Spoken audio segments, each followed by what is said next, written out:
What's going on, beautiful people? Welcome back to another episode of Respect the Game podcast. And this is not just any old regular weekly podcast episode. This is the 52nd episode, meaning we now have a year's worth of body of work in the podcast game. Yes, we are now at the year mark with 52 episodes in the books. Thank you all for rocking with us. We do not take it for granted. We say that every week, but we truly probably would not be doing this 52 weeks or 52 episodes straight had y'all not been rocking with us, and we've been saying that we've been getting traction and people either like or hate what we're saying, but nonetheless, they respecting the game that we are talking and the game that we're kicking. Make sure you follow me at EMAX Stats for all your up-to-date high school, pro, and collegiate sports coverage. And enough about me, what truly is a podcast without your brethren. Hey man, shout out to at its finest, man. That's Twitter, Instagram, SoundCloud, Cash App, name, man. Let's go. Yo, it is the host with the most that blows the most smoke. Black Beast, the rap plug, the hip hop plug. You already know. Be sure to check me out on Apple Podcasts, Spotify, anywhere you get your dope ass podcast from. Let's get it. This is Coach Johnson. I am the husband of Jordan. I am the father of Harper and Deuce. I am under the weather right now, which is why you can't see me. So you'll just hear my voice. But I am here to help you reason out things a little bit better, bring a little bit of controversy, and help you see the game a little bit better.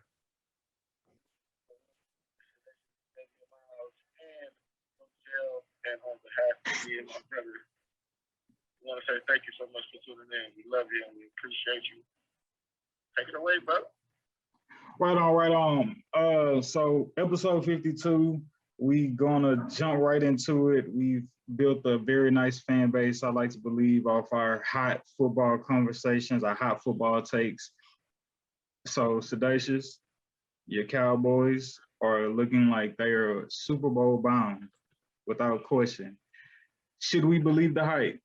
Yes or no? Live. Yes, you should. This team is for real. It's not a hopeful team where we hope that the Cowboys are going to go 8-8. We're already more than halfway to 8 wins, and of course we're going to get more wins as we play. That touchdown in the season, I still think he's going to be MVP over Kyrie Murray. Some would disagree, but hey, that's another argument. Trevon Diggs will be Defensive Player of the Year. Again, Trevon Diggs will be Defensive Player of the Year, especially if he keeps playing the way that he's playing right now. I think my boy got 6 interceptions, 5 games, or 7 interceptions, 6 games, whatever it is. Seven. He need to kick ass, bro. Right. So the only team I see that's going to give us issues deep in the postseason is Buffalo. And if you're a Cowboys fan, you know Buffalo and Dallas, we got this little rivalry, especially when it comes to the playoffs. Green Bay and the Buccaneers, they'll have to fight that shit out, and we'll have to fight it out with Buffalo and whoever's in the NFC Championship, which I think will be the Cowboys, which I think will win because our defense is serious. Don't get me wrong, I like Buffalo's defense. I'm still not a believer in Josh Allen, so I think we'll prevail, and I see us in the bowl game. I'm sorry. I know there's some Cowboy haters out there. One named Stephen A. Smith that'll say, give him a chance and they'll fuck it up for you. But I'm sorry, bro. You can't hang your hat on that hope this season, bro. We are serious and we for real. We're knocking niggas' heads off.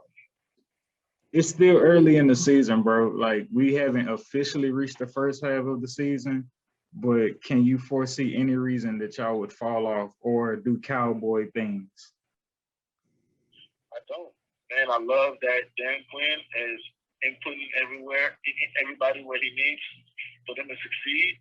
And I love that Mike McCarthy is letting Dak Prescott and Kellen Moore cook people up. You know what I'm saying? And he's being the best manager that he can be. And there was some Mike McCarthy doubters out there. That first year, I can say, he did some things that I was a little skeptical, but right now, man, he looked like he locked in. The whole team looked like they locked in. On the field and off the field.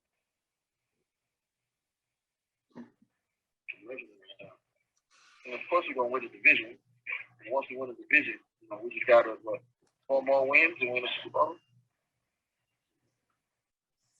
it doesn't matter. And the only reason I say Buffalo is because of their defense. Again, I still don't believe in Josh Allen. I'm sorry. Yeah, man. Outside of the Cowboys wreaking havoc in the season so far, the Jaguars, they got their very first win of the season. Coach Johnson. I mean, the floor is. I want to know, since they finally got their first win, are y'all Jaguar fans back on the Urban Meyer train? I'm not, and I think most of the Jaguar fans are not. I think it was a bittersweet win because this may buy Urban some more time. But one thing I can say, it did seem like the players are still behind Urban. And so if the players are still behind Urban, then I guess us as fans, we just need to get on board because the players are the most important part of the organization.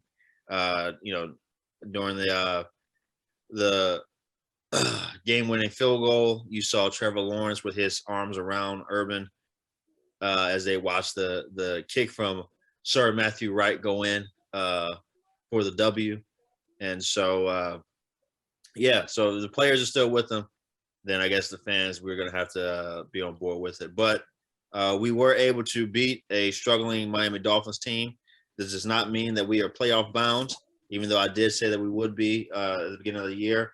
There are a lot of holes that need to be fixed, but my dog Brian Flores handed us one. So we'll take it. Do you think you guys will win a game in this country this season? Wow. Yeah. Next week versus the Seahawks. Okay.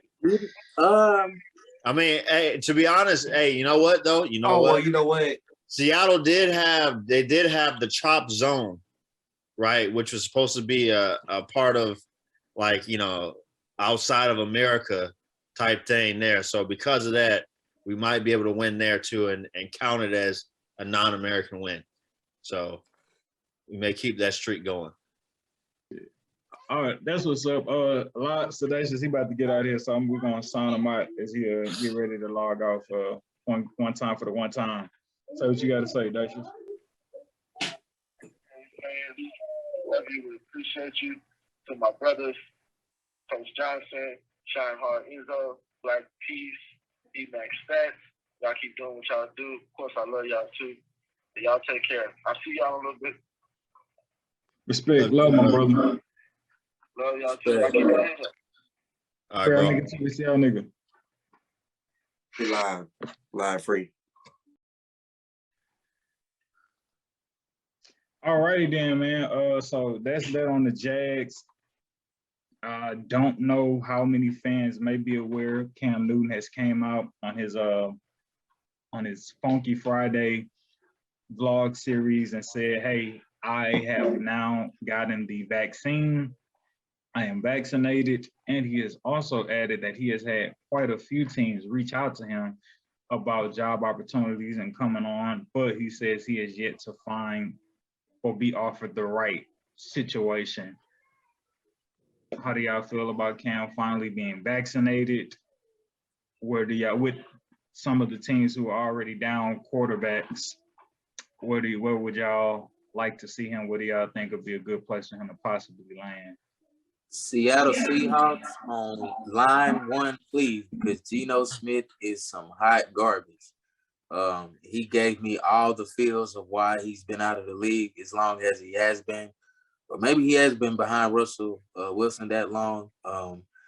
But his true colors showed he was abysmal. But I think that's the first team that needs to be inquiring for those services, because I saw a defense that was not willing to just go away and just kind of be desolate. They put up a lot of fight. It was a lot of pride, in their performance this past Sunday. But, I think they needed a better signal caller and a better manager of the game, and somebody who could just honestly get it done when, crunch time and money time is on the line. So I think Cam Newton does fit the billing for that. So I think that would be the ideal situation for him if I'm Cam Newton.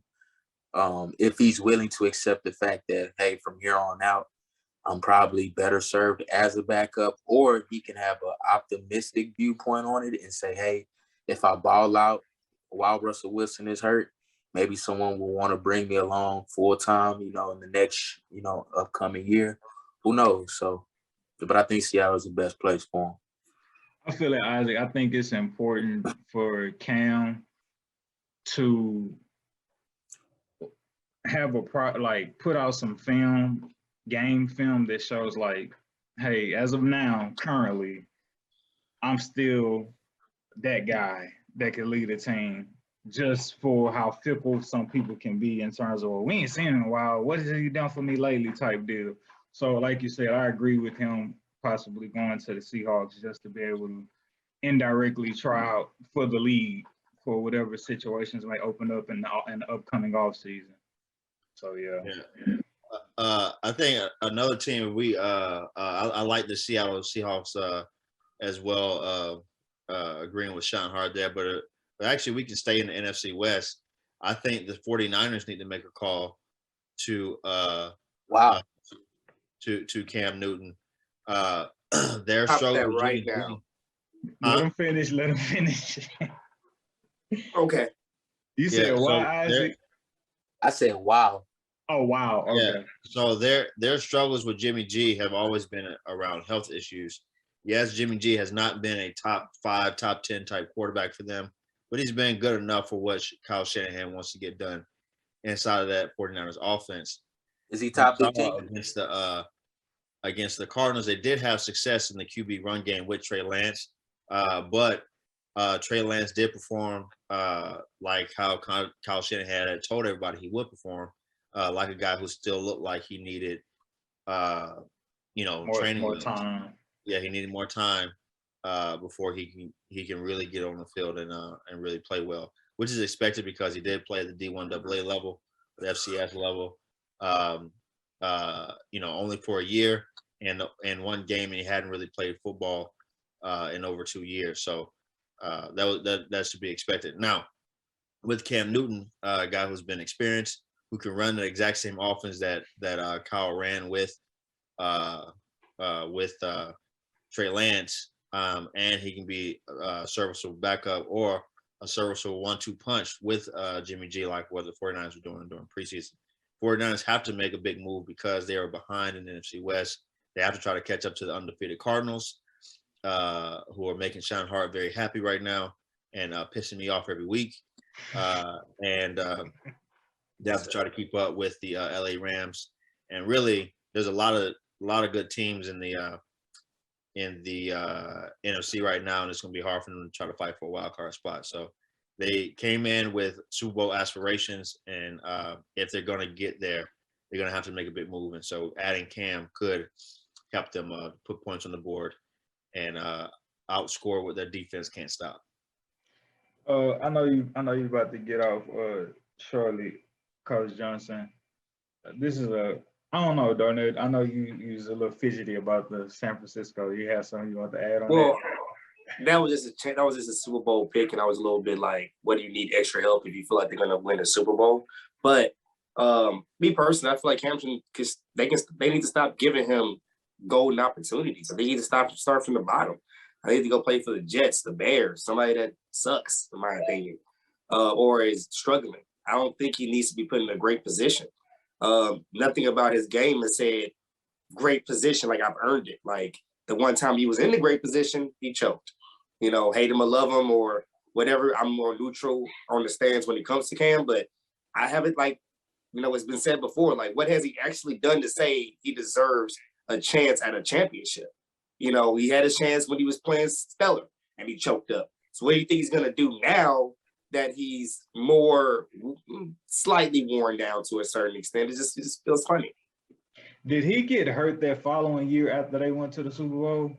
I believe he did get hurt that year, and then he played crappy, and then that's when they got rid of him and everything started happening. I believe it was something like that. Well, yeah, he did get hurt the following year and had basically been hurt every year since. But he had stretches after that playing well and then getting hurt, playing well, then getting hurt, playing well, then getting hurt. But now, is he playing well or is he playing exceptionally great to show playoff / Super Bowl aspirations is the question. And I think it was either 2017 or 2018. They were 6-2, and then he got hurt, and then they finished 8-8.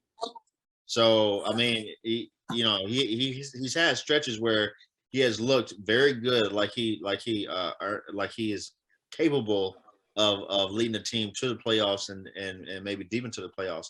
Now, to say that he choked in the Super Bowl, I really don't understand that when people keep saying that. The Broncos defense was an all-time defense. A lot of people choked.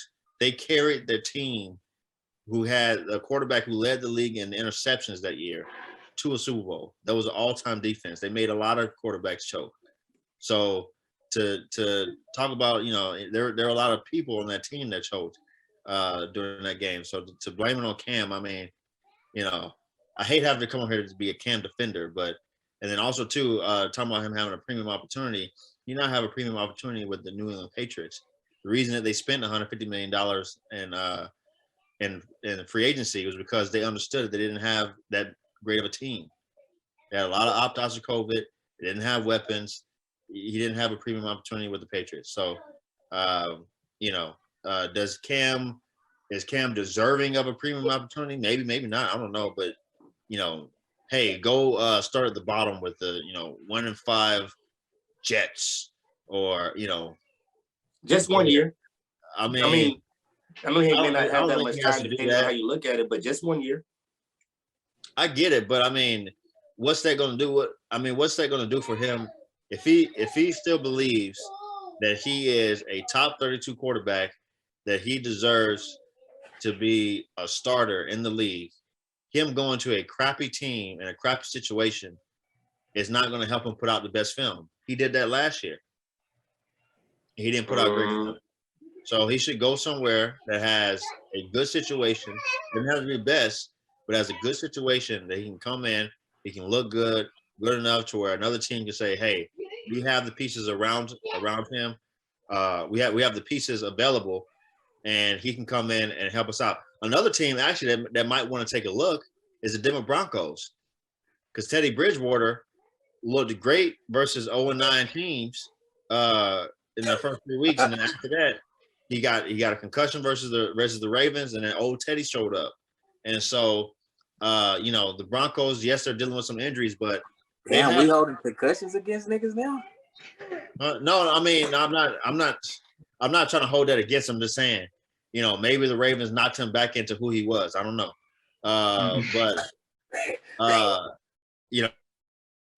Yeah, man. I respect Teddy, right?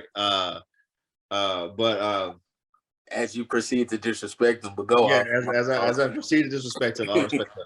But I'm just saying, the Broncos have a very solid roster. They are a quarterback away. They are dealing with some injuries, but they have guys who are coming back. There's still a chance in the AFC West. There's still a chance there, right? So the Chargers just lost. I think they're a little fraudulent. I don't think they're as good as people are saying that they are.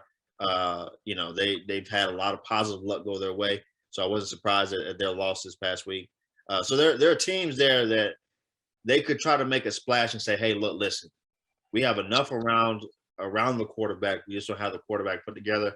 If we can put things together for Cam, maybe Cam can uplift us, right? Possibly. 49ers and the Broncos are teams that maybe could make that call. 49ers, Broncos, Seahawks, to be determined on where Cam Newton will end up, or if he even decides to come back this season. Right. A small footnote talking about Cam finally getting the COVID vaccine. For people who may not be aware, you had a Washington State University's head football coach recently got fired. Him, along with a couple of assistant coaches, got fired because they chose not to get the COVID-19 vaccination, which is going against the state of Washington protocol.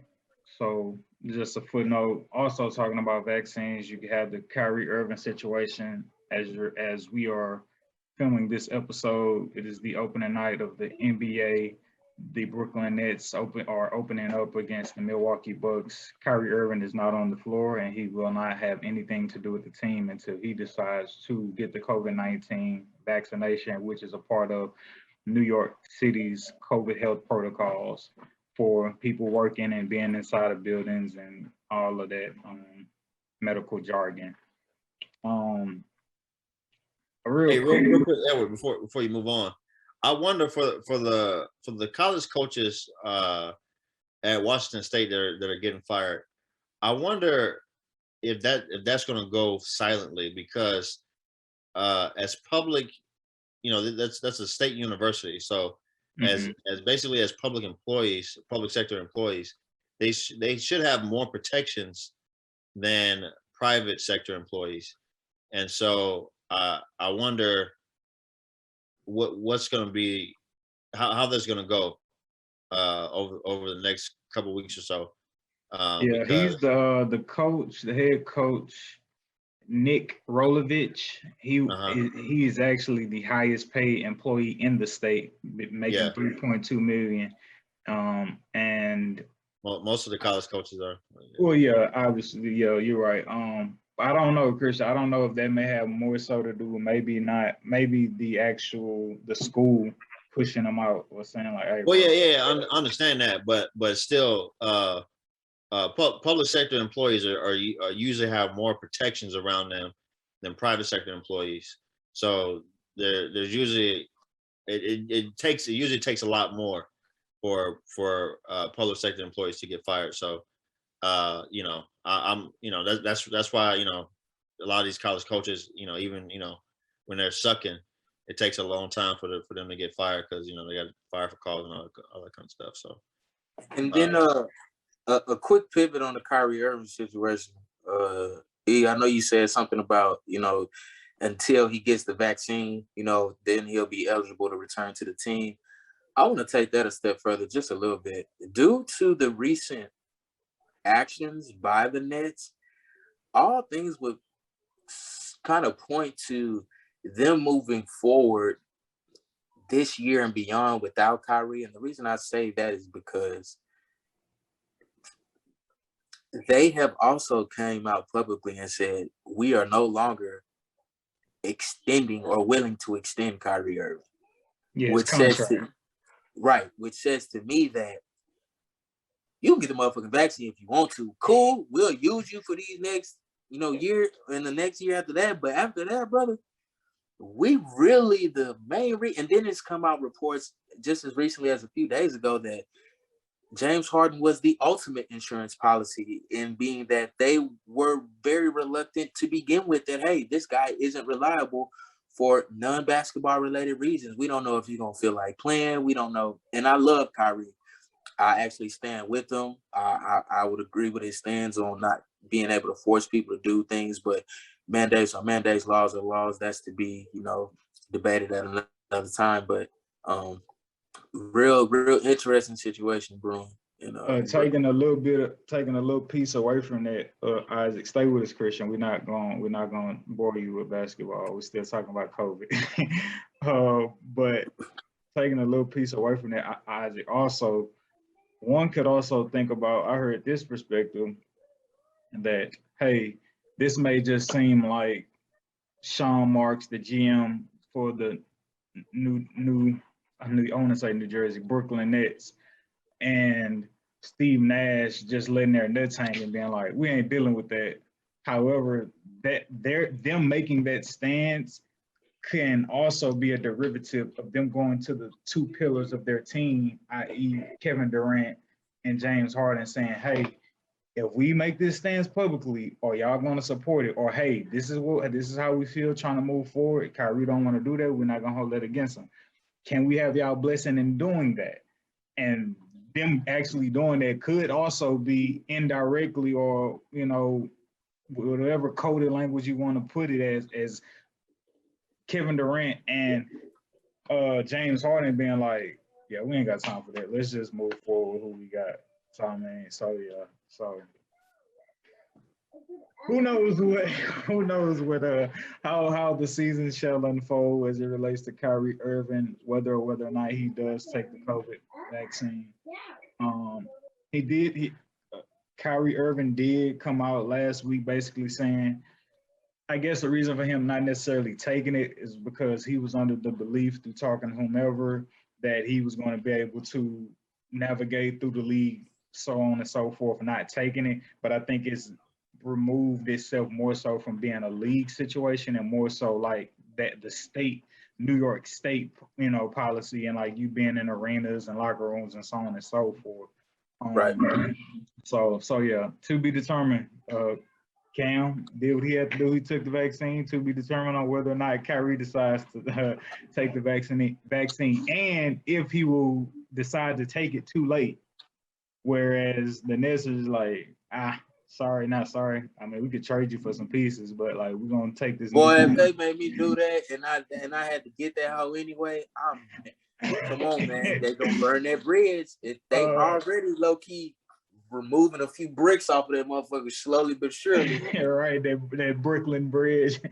Yeah, man. So hey, real quick before we leave this, just a little note to all those folks who were supporting Cam and are supporting Kyrie and other athletes who didn't want to get the vaccine and who were showing their support based on the idea that people should be free to make their own decision. Don't now come out and be against Cam because he made a decision that he was free to make. He could have decided, hey, I'm gonna take a stand like Kyrie. I'm not gonna get it until whatever, or this, that, and this. He decided, hey, I like playing ball. I like getting paid to play ball. I've done enough research, and I think it's worth the risk to get the vax, to get the jab. So, y'all can all sit down. Y'all were supporting and saying y'all were supporting because of, hey, he's free to make his own choices. Now he done made a choice you don't like. That's the price of freedom, y'all. True indeed. One more thing. One more football conversation, then we're gonna get to bet that. So this upcoming week, you got the Lions going up against the Los Angeles Rams. The trade was made. Jared Goff, Matthew Stafford. Since Jared Goff has been traded, he has yet to get a win. Right? Yes. And to take that a step further, Jared Goff has actually not won an NFL game, I believe, that was not coached by Sean McVay. I think when Jeff Fisher was coach, they haven't won a game. And then, after Sean McVay, currently, with this new coach up in Detroit, Jared Goff is yet to win a game. So it's more so looking like, hey, did Sean McVay put you in the most advantageous situation of your career, and you are a product of that? Because, brother, it looked like you ain't shit except a check down quarterback, not even a game manager. Okay, so look, Isaac. So from that, hold on, Christian, I'm gonna toss it to you. So from that, Isaac, so he hasn't won since he's left Sean McVay. Still searching for his first win, not being coached by Sean McVay, and I was like, damn, that's an odd stat, but it's a factual stat. And so I go back.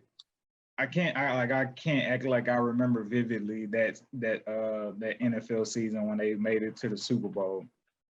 And like you say, Isaac, was he just put in a very advantageous position to thrive?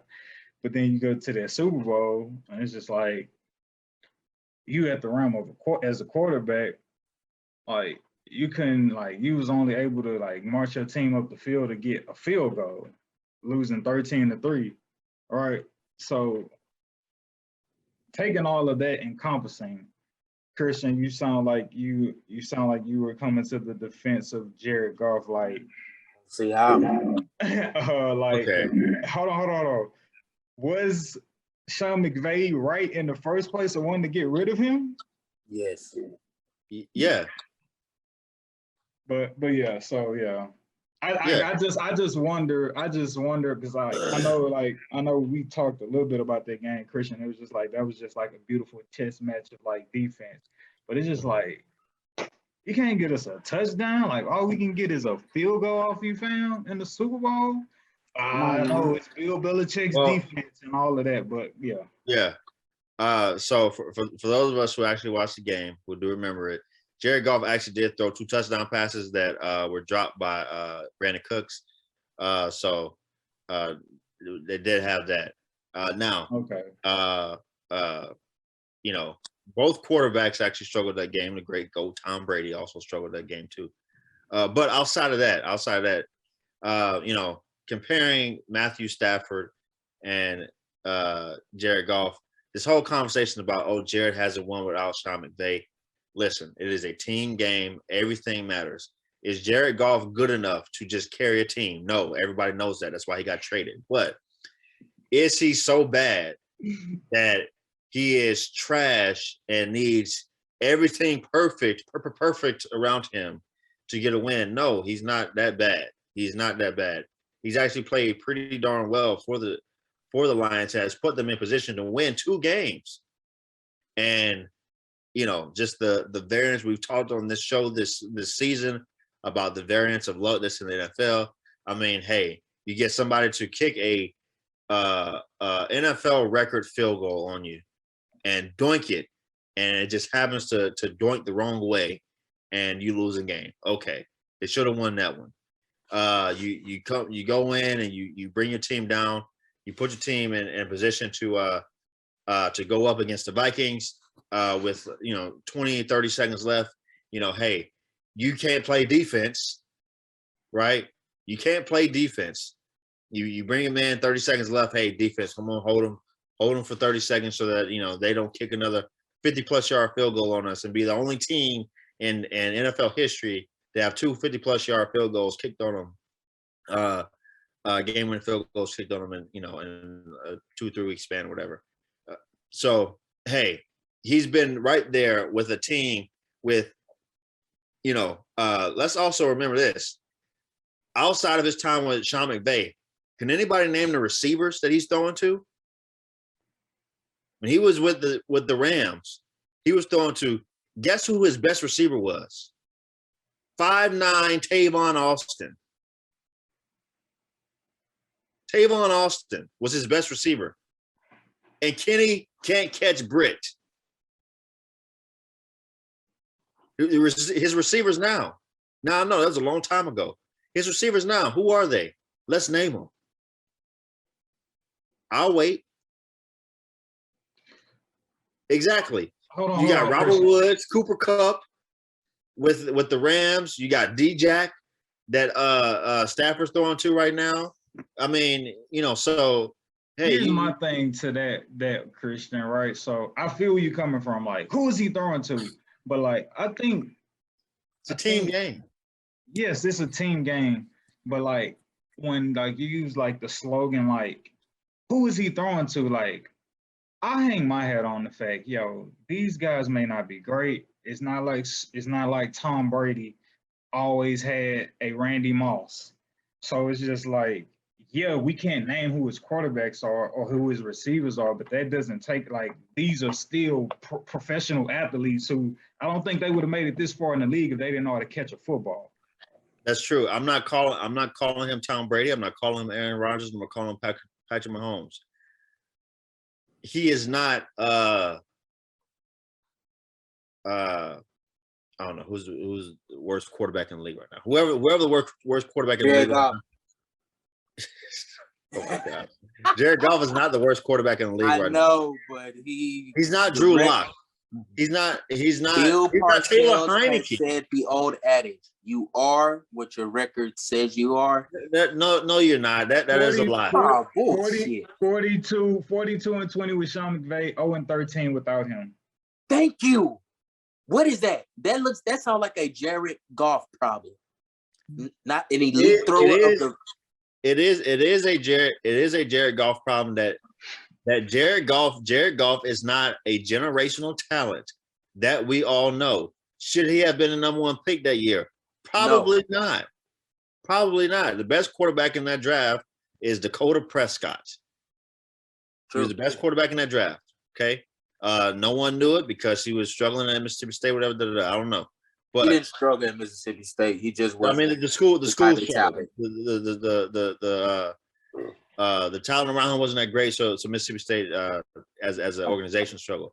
I got a praise report on my bet too.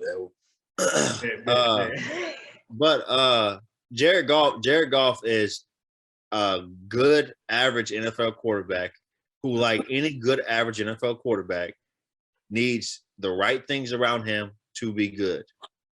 Okay, he is not a player who's going to carry the team. Everybody knows that. That's why he got traded. But he is not a bottom of the barrel quarterback.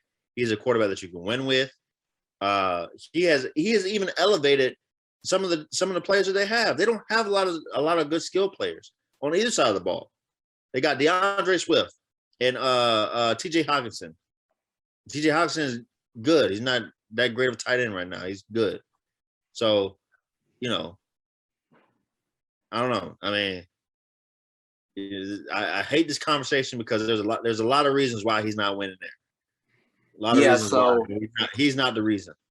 Right. I'm gonna go down the list. So he isn't the reason. I would strongly and vehemently disagree.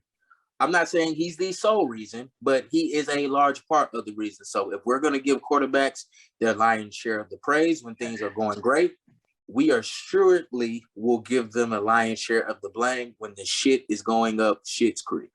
Okay. And right now, and hold on, I'll let you go. And right now, it looks like the Detroit Lions are gonna be drafting number 1 again. And guess who is on the team that drafted number 1 just a few years ago? Jared Goff. So which leads to tell me if life is cyclical, like y'all say, what goes around comes around. Hey man, well, you about to be coming around not having a fucking job because you have a large body of work, almost an entire season worth of games that says, hey, you can't win games unless you're schemed up and put in the best of positions. And even then, we can't count on you to take us over the top because you're a product of the scheme. Why we go out and trade for Matthew Stafford, a high-powered armed guy who's notoriously been known to be a gunslinger, who has the physical talent and tools that you can't really teach, which is why Sean McVay went out to get him, gave up draft picks to acquire him. He didn't mind because he knew what he had, the scheme he had, and then he knew what he had on defense. Got the best corner in the league still, which I think is Jalen Ramsey. I know Trayvon Diggs, everybody going crazy over the picks. But if you line the man up in single coverage, the stats, I think the next gen stats will tell you something otherwise, but nonetheless, high volume of picks. But I said all that to say this, man.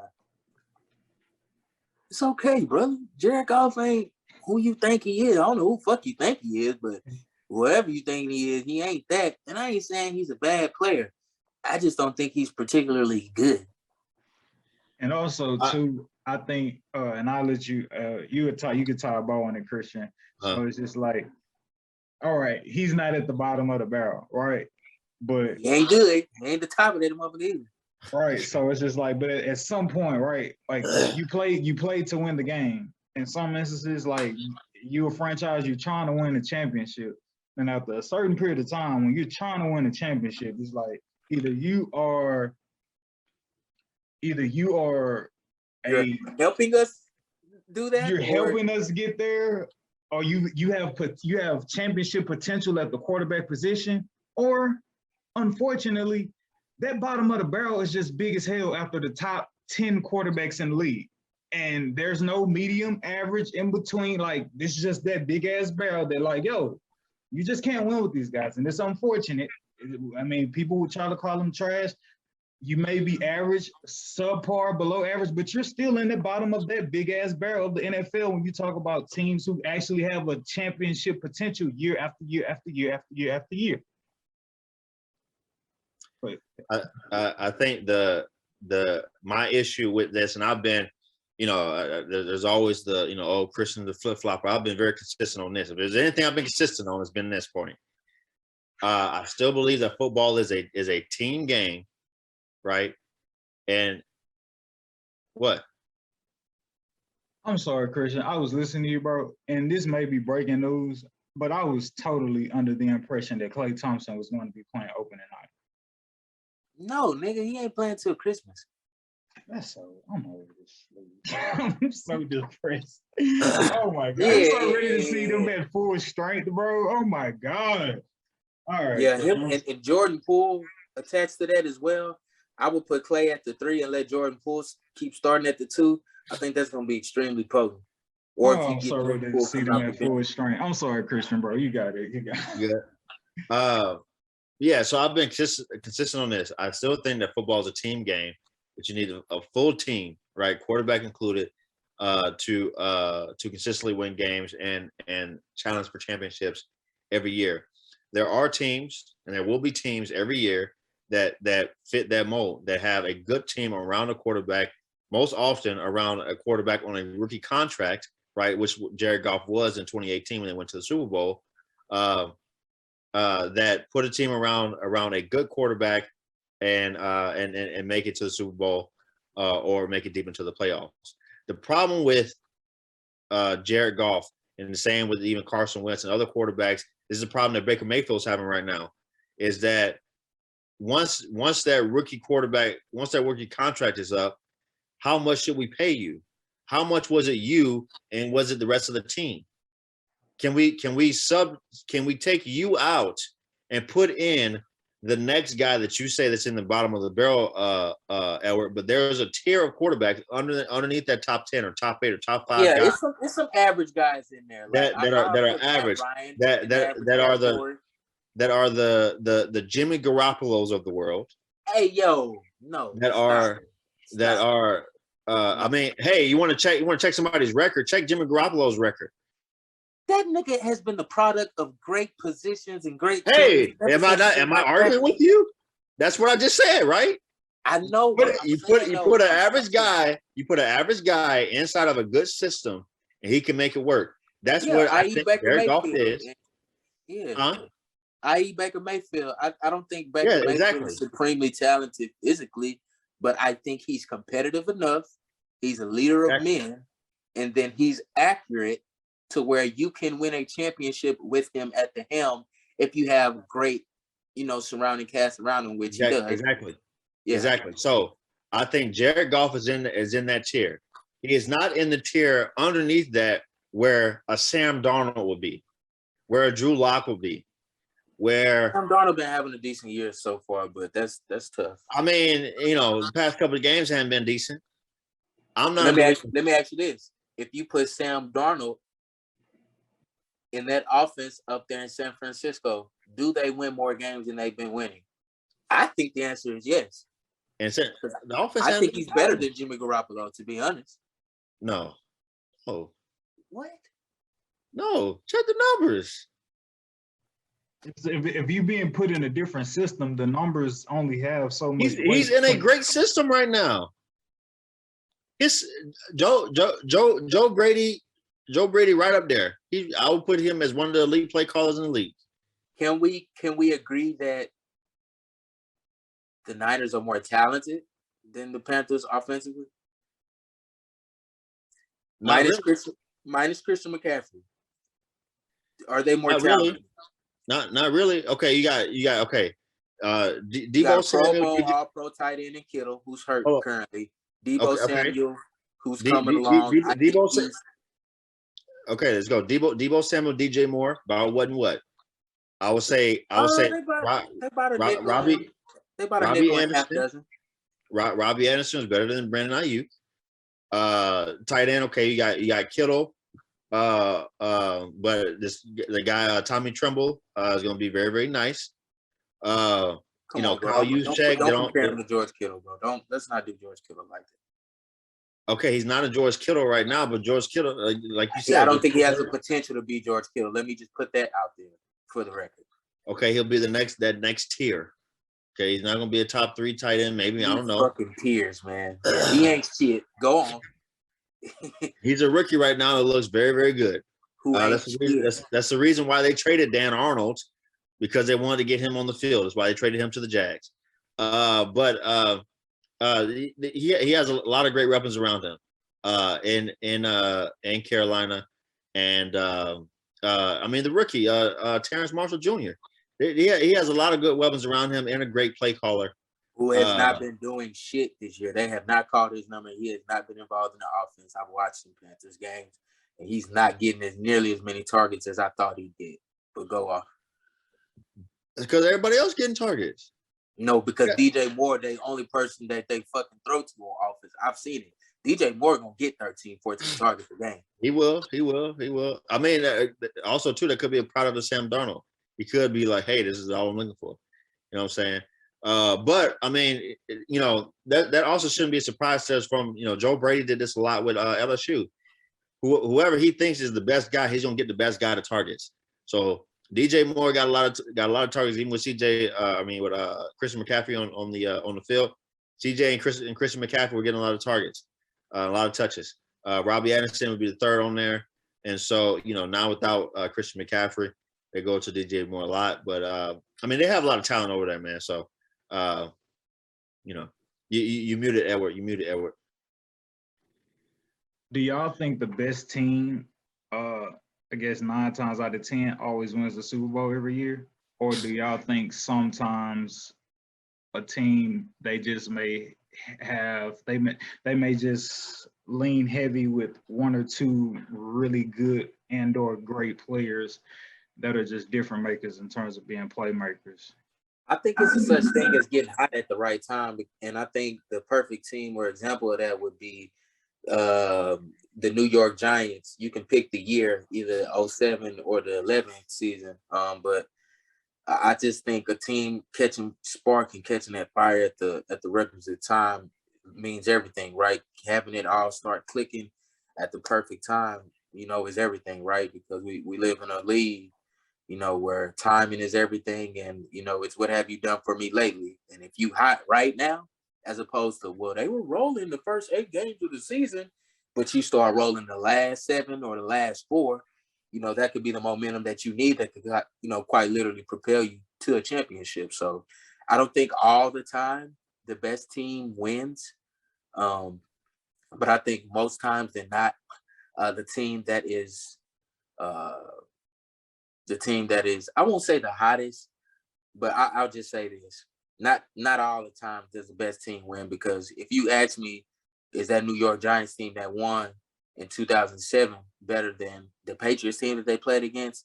Absolutely not. If they played a 3-game series, if football had that, the Patriots will, man, come on, bro. Like, yeah. Randy Moss was literally unguardable on that team, but but to answer your question, hold on, I'm gonna give it to you. I'm gonna give it to you. The reason, what made me ask that question is because I, like, you know, you consistent and you ride or die. Hey, it's a team sport. It's a team sport. It's a team sport. You can't put all this on one player or vice versa.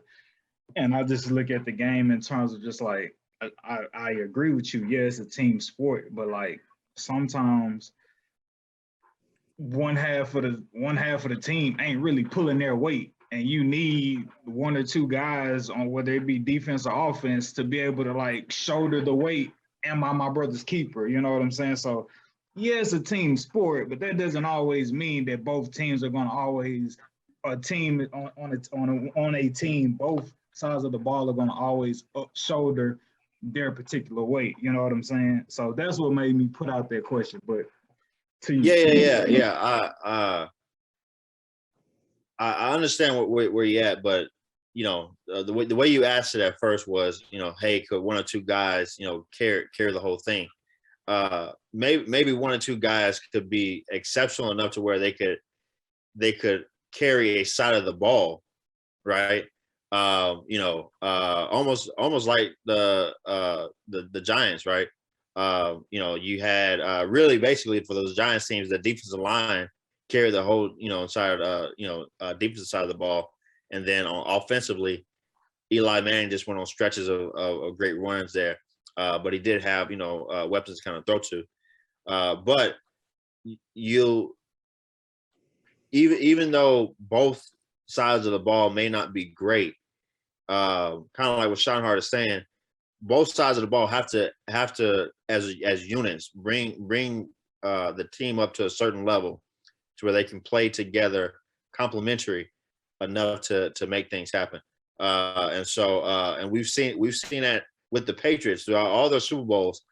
None of them all looked alike, right? Some of them they're winning 13-3, other ones are winning, 34-28, or they're scoring 40 points or whatever. And then sometimes they can be high flying offenses, during the year, and then in the playoffs, they got to win, a low scoring game. So, that's possible there.